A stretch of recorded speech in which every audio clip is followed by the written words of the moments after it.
Dar nu te simțeai mai bine cu eropt? Depinde, era veșnic nervoasă, veșnic în alertă. Stătea mereu să-i dai. Și am dat softul jos. Ca o femeie care cere mereu sex. Mama, scârți! Bitcoin-ul sunt materiale clare, nu vă spun eu, că va ajunge mult peste $1.000.000. Mult și nu peste mult timp. Vlogul ăsta o să fie văzut și peste câteva luni și peste un an de zile. Și oamenii o să vadă imediat dacă ai avut dreptate sau nu. Gaz Maxim, dai și ia. Salutare, dragi prieteni, sunt Andy Popescu și astăzi facem un vlog cu... Cezar Surdulescu. Am mai făcut un vlog cu Cezar acum 3 ani și tot boschetar a rămas. În sensul că, da, nu m-am aranjat și eu, nu m-am tuns, nu m-am... Hai că s-a schimbat ceva. Ce doar s-a am mai schimbat? pus un pic de slană pe mine. Cu ce mașină facem vlog? Audi RS Q3. RS Q3. Păi ai trecut tu de la R8 la Jeepulețul ăsta? Am simțit, am avut 5 ani în mașina aceea sport, acum am simțit nevoia de mai multă discreție, am simțit nevoia să merg mai mult la schi, pe munte. Și e o altă etapă din viața mea cu totul. Câți cai putere are? 400. 400 cai, sunt suficienți, frate. Adică e altceva. Cu asta mașina asta sunt sigur că ești mult mai relaxat. Da, nu, să știi că mi-e dor uneori de mașină sport și prietena mea are o mașină sport, mai merg cu ea. Ce mașină are? TT cu pachet RS. Tot Audi. Și da, tot Audi. Am un pont pentru cei care au poftă să se tireze într-o vacanță pe afară. Știi că site-urile de rezervări cazare sau bilete de avion de multe ori îți dau prețuri în funcție de locația în care ești? Hai să își și demonstrez. Fii antenă. Să zicem că vrei să te destrăbălezi în Las Vegas, să spargi toți banii. Ca să fii sigur că nu dormim ca boschetarii pe bancă, ne rezervăm cazare de acasă, cât încă mai avem bani. Intrăm pe site să căutăm cazare și ne vin câteva variante. Eu aș sta la Bellagio ca boierul, dar totodată sunt și chitros, adică responsabil financiar. Așa că ia uite cum fac să obțin un preț mai mic. Activez VPN-ul de la Surfshark, îmi schimb locația în state și dau refresh la pagină. Direct ai peste 30% reducere la cazare. Dacă nu știai, Surfshark este un VPN, adică o rețea virtuală privată, care îți asigură intimitatea atunci când navighezi pe internet și îți permite să schimbi locația virtual dintr-un singur click. Cu Surfshark poți avea acces la pagini care sunt blocate în România, cum ar fi servicii de streaming sau știri, și poți vedea toate filmele și serialele de pe Netflix, chiar și cele care nu sunt disponibile în România. Super important! Cu Surfshark poți asocia un singur cont cu un număr nelimitat de device-uri și merge pe orice, pe telefon, pe PC, pe TV sau chiar și pe router. Iar la nivel de securitate nu îi lipsește nimic. Add-onul Surfshark One are protecție la virus și împotriva furtului de informații personale. Intră pe linkul din descriere și introduc codul Andy Popescu și beneficiezi de o ofertă exclusivă și încă 3 luni gratuite. Dacă nu ești mulțumit, ai 30 de zile la dispoziție să anulezi gratis și primești toți banii înapoi. Așa că nu ai niciun motiv să nu încerci oferta, să intri pe linkul din descriere și să introduci codul Andy Popescu și astfel beneficiezi de o ofertă exclusivă și încă 3 luni gratuite. Iar acum, hai să urmărim în continuare vlogul. Ce e mișto la mașina asta e că n-ai treabă cu, adică mașinile sport sunt joase, trebuie să ai grijă mereu la borduri, la asta, asta te urci peste tot. Dar cheia e nașpa, văd. Da, e model vechi. E model vechi. Măcar că e RS pe ea. Da, atât. Bonus. Da, ți-ai făcut tot un art grey? Da. Cum ai făcut-o? Dau un touch. Am vopsit-o, am desfăcut-o și am vopsit-o, adică nu, eu un prieten. Da. Ce motor are? 2,5. E motorul TTRS, RS3, 5 linii. Da. Da. O mașină care e și puternică, îți faci treaba cu ea, deci ai simțit nevoie de o schimbare. N-am vrut ceva mare, nu sunt cu mașinile mari, îmi place gabaritul mic, îmi place să fie agilă, abilă, dar îmi trebuia și mie ceva pentru 4 locuri. Mi-a plăcut mult cum sună, cum merge, nu consumă mult, e așa, e economic, nu e 3.0, e sub 3.0 și nu știu, am rezonat eu cu el. Și mai ales cu caroseria, mi-a plăcut forma caroseriei. 2,5 impozit mic. Da. Ți-ai luat-o nouă sau la una două? Nouă. Nouă-nouță? Nouă-nouță, da. De unde ai luat-o? În România sau? De la Porsche. Am lucrat acolo și am avut relații frumoase cu ei și am configurat-o cum am vrut. Ți-ai ales tu roșu ăsta așa? Foarte frumos, alcantară roșu. Da. N-am mai văzut, e tare. Și volanul l-ai schimbat sau? L-am schimbat, da. Aici avea airbag-ul normal. Deci am îmbrăcat airbag-ul și l-am îmbrăcat pe el pentru chestia asta roșie de aici. Da. Foarte prost. Din ce ani e mașina? 2021, deci face 2 ani acum în august, deci 2021. Bă, îmi place mașina, e frumoasă. Nu e foarte extravagantă, dar ai zis că asta ai vrut. Așa am vrut. Am vrut mai zic, că așa existau și culori mai țipătoare la ea. Asta e momentul. Așa a fost momentul. Aia roșie, asta argintie. Câți kilometri ai făcut în 2 ani? 48.000. 48.600. Dar nu te simțeai mai bine cu eropt? Depinde. La acel moment primeam atenție multă. Da? Da. Ce înseamnă atenție? Atenție, lumea pe stradă, se uita, da, primeam admirație multă cu ea și să zicem că poate am rezolvat eu lucrurile mele interioare și nu mai simt nevoia de atâta atenție. Și asta cât a costat? Asta a fost undeva aproape de 80. Deci chiar nu a fost o diferență mare. Nu. Și am luat o nouță. Bun, și după 2 ani, ce poți să ne spui despre mașină? Ce-ți place și ce nu-ți place? De obicei, oamenii când îi întreb chestia asta, nu prea spun negative, știi? Sunt foarte biased așa, știi? Adică... Păi nu, îți spun imediat, având în vedere că tot timpul am avut mașini sport mai micuțe, asta are un gabarit mai mare și e mai greoaie. Deci nu are răspunsul, agilitatea unei mașini mici, deci asta e un minus pentru mine. Probleme de fiabilitate n-a avut, zgomotul e plăcut, îmi place suspensia că e moale.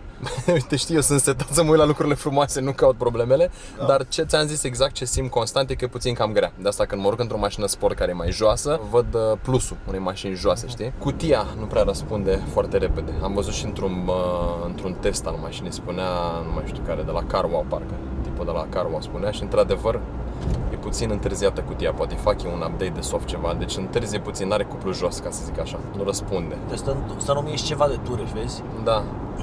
E motor pe benzină, nu? Da. Și ăsta n-are cuplu la 1000 și ceva de ture, știi? Păi tata, RS3 și TTURS aleargă ca nebunele de jos, asta nu e așa, e setată diferit. E și grea mașina. Da, și grea, dar e și setată, sigur, de ei diferit, că am văzut-o, e mai înceată. Păi, să o calci un pic, să vedem ce răspuns are. Kickdown. Uite, a dat destul de tare. Da. A durat ceva până să schimbe. Da, Asta, după aia când a intrat brusc. Putem să încercăm și cu RS. Modul RS, aici deja ți-o țin mai turată, vezi? Aici deja e mai turată, ia să vedem. Mai este o...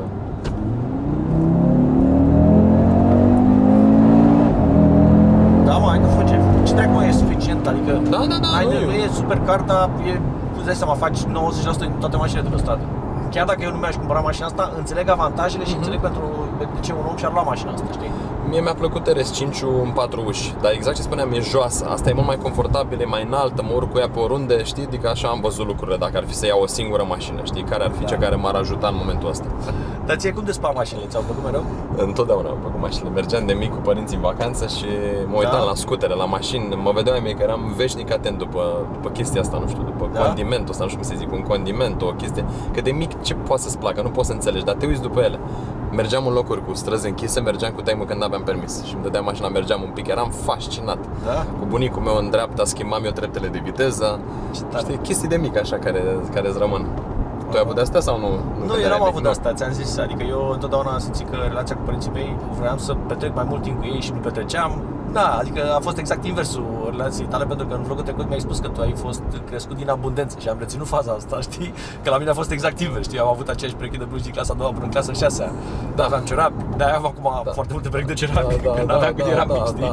Și oamenii cred că sunt, așa îmi zic mie, că sunt mai am pe bani gata, de parcă ar fi un lucru rău asta, nu e absolut niciun lucru rău asta, înțelegi? Dar oamenii încearcă să mă atace cu chestia asta. Fiecare cum... Da, I don't care, și adică mi-ar fi plăcut să am bani de la părinți, știi că eram și eu așa mai, nu să zic eu, nu mi-ar fi fost atât de greu. E discutabil, că de multe ori, adică nu e o regulă. Fiecare vine cu lecțiile lui, cred eu, pe lumea asta și observ că fiecare are lecțiile lui. Eu am avut lecții pe cu tot o altă parte, știi? Adică am avut plusul ăsta, am avut alte minusuri de reglat la mine și poate n-am avut determinarea în primul rând. Da, în primul rând am avut determinarea. Da? Da, la început n-am avut determinarea, că era un confort. E mult prea ușor. Da, exact. Da, eu am avut foarte multă determinare. Dar vezi, e probabil invers. Sigur. Pentru că dacă nu te ajută nimeni, știi, eu ce simt eu până la asta că nu mă ajută nimeni și atunci eu trebuie să mă ajut. Și atunci am foarte multă forță și perseverență. Da, e o lecție să te și desprinzi de acolo. E mare lecție să te desprinzi de acolo. Deci stai puțin, am venit singur, plec singur, hai să fiu singur, hai să învăț să mă descurc, indiferent că mi-au dat un boost, să nu rămân culcat, așezat. Din punctul ăsta de vedere ți-a fost mai greu. Bineînțeles. Pentru că cu cât ai mai mult când ești tânăr, când ești copil, cu atât ți e mai greu să performi tu, știi? Dar nu e imposibil. Adică te poți schimba și uite foarte bine că te-ai schimbat. Nu există să nu te poți schimba, e doar o decizie. Deci tu te-ai schimbat la fizic total în 3 ani de zile, eu te văd unul personal și mai calm. Chiar sunt mai calm. Curat. Uite, avem 114 la oră, da? Da. O lași, deci merge așa normal, 116 și pac, o calci plan. A stat aproape o secundă și a plecat. O secundă mi se pare decent. Da. Mai ales pentru moto cu turbo. Da, bă, e o mașină decentă, frumoasă, îmi place, am învățat să văd avantajele. Chiar dacă am făcut atâtea vloguri cu supercaruri, înțeleg la ce e bună mașina asta și înțeleg de ce ți-ai luat-o. Adică trebuie să mă pun în situația ta, să văd lucrurile din perspectiva ta. Asta te ajută și în viață, să vezi lucrurile din perspectiva celuilalt. Ia să vă cum se vede bine. Da, E mare lucru ăsta. Mare lucru, să vezi ce-mi scapă mie aici. De ce zice omul ăsta că am, nu știu, mi-ai zis tu treaba asta într-o zi. Că mă uit când cineva mi-aduce o critică, că poate ce are dreptate din critica aia, ce din critica aia are relevanță pentru a mă îmbunătăți eu. Foarte bun punct de vedere. Punctul de vedere e în felul următor. Eu citesc toate comentariile și unii mai vorbesc urât în comentarii. Dar mă uit dacă omul ăla, chiar dacă vorbește urât, dacă he's got a point, dacă totuși are dreptate în ceea ce spune el. Treci peste limbaj. Da, trec peste limbaj și pot să mă îmbunătățesc de la omul ăsta, are vreo dreptate. Știi? Să fii mereu orientat către mai bine. Știi? Da, ai interacționat cu mulți oameni, citești, te ocupi de treaba asta. Nu-ți cade din cer această creștere, această evoluție. Ești suma oamenilor de care te conjuri. Știi? Să încerc să la fur de la fiecare câte ceva. Înainte să facem vlog, te-am întrebat cum te-ai descurcat cu vorbit în public. Că eu a trebuit să vorbesc în fața a 30 de oameni la un party high level cu mașini și mi se părea așa că e foarte... nu eram ok. Și dacă fac un vlog și am 1000 de oameni live, n-am nicio problemă. Cred că lumea ar trebui să vadă cei care se uită la vari persoane de succes sau nu știu cum vede fiecare succes, trebuie să vadă fail-urile, băi frate, din spate. Câte fail-uri ai dat? Adică eu tot așa am avut același gen de emoții foarte mari când am vorbit la 5 persoane. Deci nu e ceea ce se vede, în spate are foarte mult trial and error, cum ai zis și tu. Foarte mult trial and error, orice. Nu există succes fără preț plătit. Nu preț greu, că iarăși mai e o nebunie că trebuie să muncești din greu. Nu, asta eu nu cred muncitul din greu. Nu văd greu, văd plăcere. Și perseverență, consecvență, efort, dar nu greu. Duci o viață superbă ca privitor, dar ai plătit prețul ei. Ai muncit, ai trecut prin diverse activități, ai dat fail și în fizic și în noroc. Îți place ție să spui așa, eu nu știu, n-aș prea crede, n-aș prea da direcție oamenilor cu norocul ăsta, dar în fine. E cel mai important. Că după aia crezi și în ghinion, că li se numește ceva, eu n-am noroc, sunt ghinionist.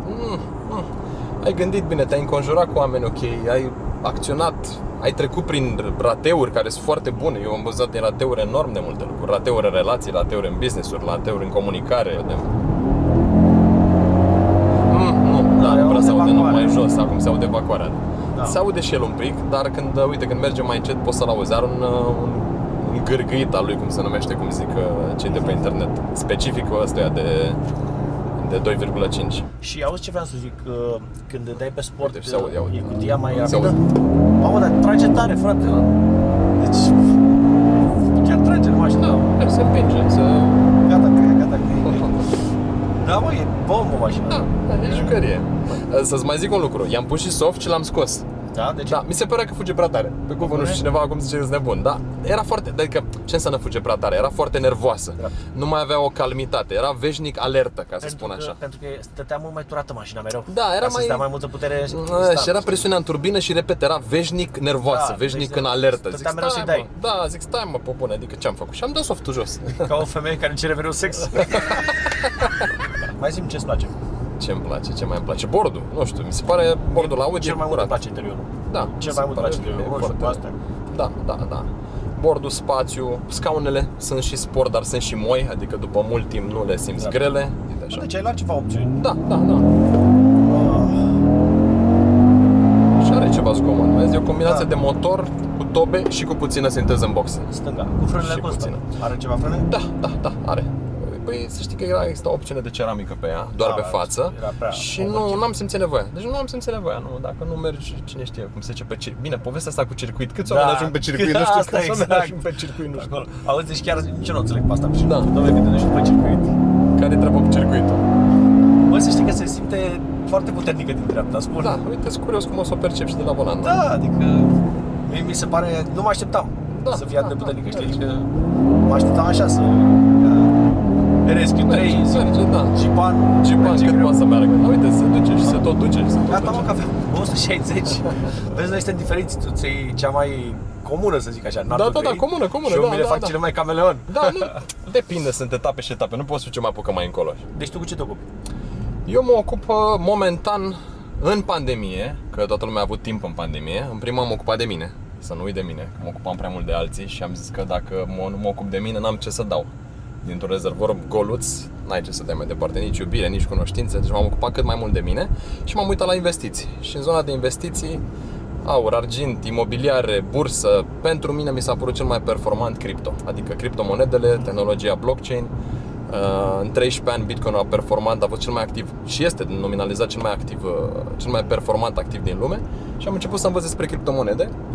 Am cunoscut un CEO de la Tokero, un exchange la acel moment care avea câteva mii de clienți și am devenit acționar și suntem mai mulți acționari și mă ocup, practic avem un exchange împreună. Exchange-ul fiind cum e Binance. Exact, bravo, cum e Binance. Un mecanism de intrare din euro, din fiat în zona de blockchain. E bine, să știi că misiunea noastră real, fără nicio chestie, este să educăm oamenii să prindă curaj în primul rând, să înțeleagă industria, să înțeleagă că sunt doar 13 ani, că se fac randamente frumoase, se pot și pierde bani, dar dacă faci educație, dacă aduci educație, omul are claritate, știe pe un să o ia. Și îmi place foarte mult partea asta de educație. Și să faci și bani. Evident, evident, banii te ajută să te miști. Exact cum ziceam, normal. Te și miști. să fii relaxat. Exact, ia stai să vezi. Și să goală. Da, ia să vezi ce frumos face launch controlul. Ia să vedem. Așa, deci piciorul pe frână, clasic. Mă dă cu capul de tătieră. Nu. Mă scârț, să mor eu. E tare. Old school. Da, mă, fuge. Vezi, PRS merge altfel, să știi. 140, 150. Gata, că să nu ne răsturnăm. Da. Ai văzut ce pleacă? E altceva PRS. În launch control intră un program de mai agresiv. Faci bani din exchange, nu? Da, la nivel personal fac și consultanță pentru oamenii care au sume mari și nu se pricep cum să facă, dar în primul rând prin Tokero vrem să educăm oamenii. Prin mecanismul ăsta financiar avem și o platformă de educație gratuită pe care am gândit-o, ca oamenii să învețe să înțeleagă ce sunt ale criptomonede, să nu le fie nici frică, să prindă și curaj și să nu rămânem ultimii. Pe bune că, na. Da, știi că e întrebarea aia, ce e $2 Bitcoin? Explică și mie. Păi uite, se pare că cel mai performant activ, da, că a plecat de la câțiva cenți și ce mi-a plăcut mie la el, uite, imobiliarele sunt bune, dar sunt imobile. Bitcoinul este mobil, poți să te plimbi cu el oriunde, da? Pentru că le iei într-un portofel și poți să mergi în orice colț al lumii. Nu trebuie să cumperi decât o fracție, poți să cumperi de 100 de euro, de 200 de euro și uite, se pare că a performat extraordinar, adică a ajuns la, astăzi este $30.000. De la începutul anului și-a dublat valoarea, da? Ca și idee, iar de la începutul vremurilor valoarea lui este de zeci, sute de mii de ori mai mare. Bitcoinul sunt materiale clare, nu că spun eu, că va ajunge mult peste $1.000.000. Mult și nu peste mult timp.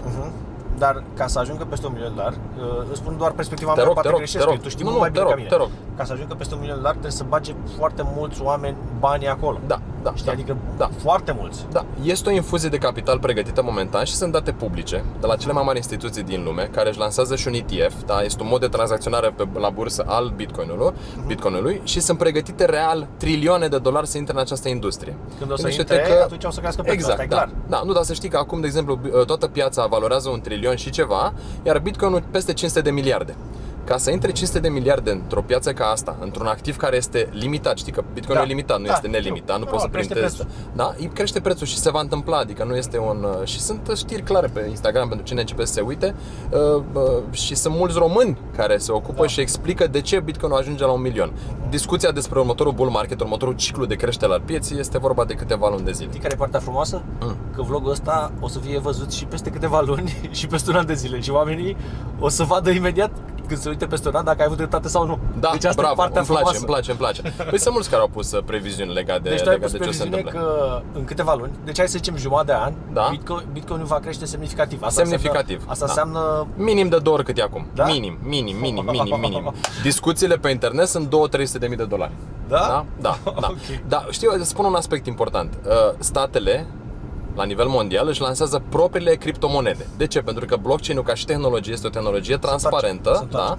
Este o tehnologie foarte transparentă, rapidă, dinamică și statele s-au prins de acest lucru și își lansează propriile criptomonede și bine, mai e ceva în spate, nevoie de control, pentru că poți să controlezi foarte ușor finanțele. Dar vor fi marketate ca un mod rapid de tranzacționare și eficient și America e prima care își lansează prima criptomonedă, CBDC, Central Banking Digital Currency și lumea o să zică, păi stai puțin, deci e bun blockchain-ul și criptomonedele. Păi stai că mă duc și eu în astea descentralizate. Deci tu zici că peste un an, vara viitoare, cât ai zis?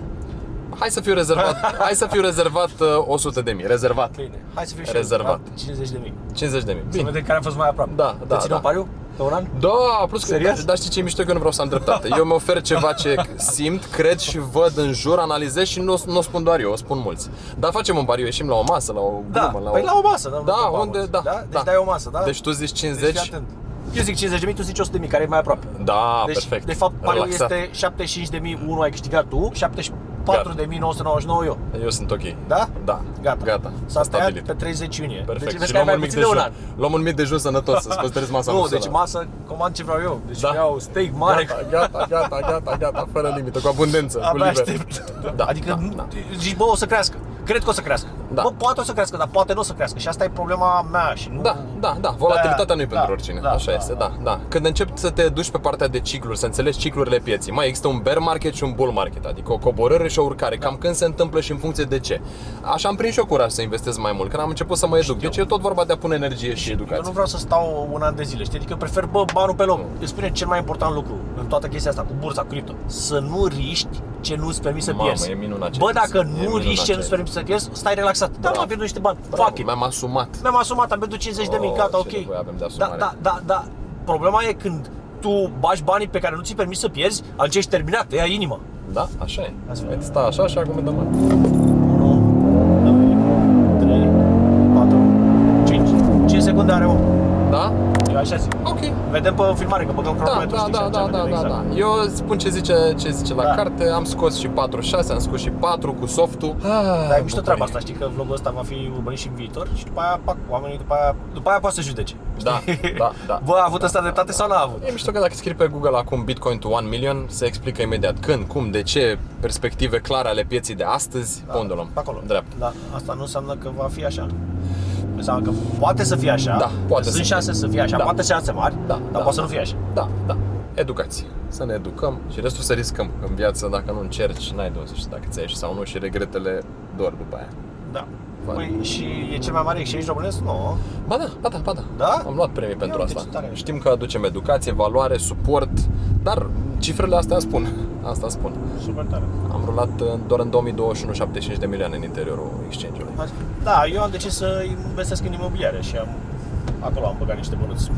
E o idee foarte bună și uite și noi acum la Tokyo am făcut ajutăm clienții practic să aibă un raport de încredere între ei. Omul care oferă, cum ești tu, care oferă imobilul și clientul care vrea să plătească în cripto, creezi un raport de încredere între voi doi, avem un notar specializat și un contabil specializat pe tranzacții și facem noi tot transferul ăsta de finanțe. Da? Cripto către tine și la tine să ajungă euro, mult. Da, adică dacă eu vreau să vând un apartament sau o casă, că eu vând Și să casă încasezi cripto și să încasez cripto, pot să fac? prin noi, da. Avem notar, contabil, să creăm raportul de încredere și mecanismul. Da? Da. Ce tare, uite, nu știam. Da. Că știi că m-a întrebat cineva și am zis, bă, aș vrea să vând pe Bitcoin, dar nu știu dacă pot cu notarul. Uite, vezi, Chiar e rău. suntem un pic în urmă, că în afară, în Dubai, toate agențiile imobiliare se laudă că primesc Bitcoin, da? Bitcoin sau monedă stabilă, USDT, da? Că poți să iei stablecoin. Deci, da, uite, Da. Ok, hai să o conduc și eu. te rog. Am revenit. Să citim și niște întrebări de la public, nu? Da, ne uităm. O dăm direct pe dinamic. Primul, ești mulțumit cu faimosul 2,5 litri. Foarte mulțumit. Consum de ulei? Nu. Între schimburi a consumat maxim o singură dată un jumătate de litru, cam așa ceva. 90 la oră. Plan. La 90 la oră. Ai văzut? Trebuia să intre a doua. N-ai intrat la doua, ai intrat la treia, dar n-a fost șocul destul de puternic. 140 de deja rămâi ți ai amendă pentru viteză. Diferența între sistemul 4 de pe RSQ3 și RS4. E mai performant cel de pe RS4 că e Torsen, e full time, asta este variabil. 100-200 în cât timp nu știu. Și RSQ3 sau Cupra Formentor. Foarte mișto Cupra Formentor, e puțin mai sportivă decât asta. Te bagi într-o depășire, n-ai treabă. Și pe stradă, cum o simți. N-ai emoții cu mine, nu? Cu tine? Nu, zero, nu. Păi da, nici nu. Auzi, n-ai făcut ceva special. Să dai un launch control. Da? Hai să-i dăm launch control să vedem cât scot. Picior pe frână. Și după aia las... Și lași frâna. Deci gaz maxim. Gaz maxim, dai și aia. De ce a făcut așa? A făcut pentru că ai dat prea repede drumul la frână. Da? Da. Deci, Mai fă o dată, că n-am ai nimic. zis Mai fă o dată. Nu, că mi-e frică. Frână maxim? Da, accelerație gaz maxim și poți să dai. Plan. Nu. Tot aplicat Da. eu. Mai facem o dată. 5,4. Da, mai facem o dată. Gata. Aia e. Plecat de data asta. 100! E bine, da. Exact la ce a zis pe viteză, da? Da. Dar acum se simte că trage tare. Da. Că chiar și la 140 A intrat în RS, da. E în RS acum. E mulțumit de ea, foarte mulțumit. Uite, sunetul ăsta îmi place. Gâmbul ăsta la 164 la oră. Ia. Ia. Bam. Nu simți. Încă Frumos, dar dacă scoatem RS-ul e mult mai moale. Da? Foarte Ia moale. scoate. Uite acum ce moale e. Limuzină. Plutește, efectiv acum plutește și Da. pentru asta îmi place mie. Da, se simte, acum nu mai e așa sportivă, dar e foarte confortabil. Nu mai întreba cineva 0-100 de carte, 4-5. Știi cum mergi cu 160 la oră? Asta e mașină să faci toată Europa cu ea. Singura chestie e ca să îi dăm și un negativ, că nu e deosebită, știi? Adică e foarte comună. Da, da, da. Normal, nu poți să le ai pe toate. Da. Dar mie îmi plac mușchii aceștia pe care am. Mie personal, fiecare de gust. Ai văzut că se scrie pe internet mini urus. Uite, auzi și cei în comentarii, mini Da, urus. că îți dai seama că nu te aștepți, ca un slipper. Exact, ca un slipper. Iar culoarea ține de fiecare persoană, că există niște albastru nebune la ea, există galben. Culoarea care îți place ție, nu trebuie să placă mie, că tu mergi cu ea. Da, da, da. De-aia eu înțeleg că, apropo de ce ziceai tu de nu te deranjează opiniile negative, nu mă deranjează opiniile negative, pentru că omul ăla vorbește pentru el. Ce te ajută să fii negativist? Acum pe bune, cu ce te ajută? La nivel de fizic, sănătate nu te ajută. La nivel de interacțiuni sociale nu te ajută. La nivel de stare de sine. E greu când ai numai neajunsuri în viață și probleme în viața personală, e greu să zici, dom'le, fii deschis, știi că nu-ți arde. Da. Efectiv nu-ți arde, adică e greu să fii în situația aia și să... De asta înțeleg chestia asta. La fel cum eu, înțelegeam principiul bucură-te de viață, trăiește clipa. Dar nu puteam să mă bucur de că zic, băi, eu o să mă bucur când o să am lamă, o să mă bucur când o să am libertate financiară, o să mă bucur.